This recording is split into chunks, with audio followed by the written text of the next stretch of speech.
வணக்கம். இன்றைய book back question and ஆன்சர்ஸ்க்கான பாடம் மாநிலம் எவ்வாறு செயல்படுகிறது, சமூக அறிவியல், குடிமையியல், கிளாஸ் 8. சரியான விடையை தேர்ந்தெடுக்கவும்.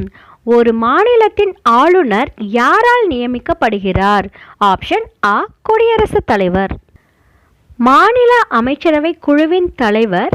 ஆப்ஷன் ஆ, முதலமைச்சர். மாநில சட்டமன்ற கூட்டத்தை கூட்டவும் ஒத்திவைக்கவும் அதிகாரம் பெற்றவர்? ஆப்ஷன் இ, ஆளுநர். உயர் நீதிமன்ற நீதிபதிகளை நியமிப்பதில் பங்கு பெறாதவர் யார்? ஆப்ஷன் ஆ, முதலமைச்சர். உயர் நீதிமன்ற நீதிபதிகள் ஓய்வு பெறும் வயது? ஆப்ஷன் ஆ, 62. கோடிட்ட இடங்களை நிரப்புக. இந்தியாவில் உள்ள மொத்த மாநிலங்களின் எண்ணிக்கை 29 ஆகும். ஆளுநரின் பதவிக்காலம் 5 ஆண்டுகள் ஆகும். மாவட்ட நீதிபதிகள் ஆளுநரால் நியமிக்கப்படுகின்றனர். ஆளுநர் ஒரு மாநிலத்தின் நிர்வாக தலைவர் ஆவார்.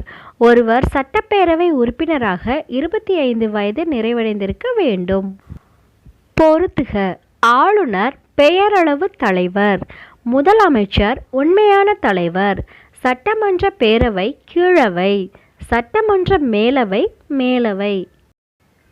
சரியா தவறா என குறிப்பிடுக. முதலமைச்சர் மாநிலத்தின் தலைமை நிர்வாகி ஆவார். சரி. ஆளுநர் சட்டமன்றத்திற்கு 2 ஆங்கிலோ இந்திய உறுப்பினர்களை நியமிக்கிறார். தவறு. உயர்நீதிமன்ற நீதிபதிகளின் எண்ணிக்கை நிலையாகவும் ஒரே மாதிரியாகவும் இருப்பதில்லை. சரி. சரியான கூற்றை தேர்ந்தெடு.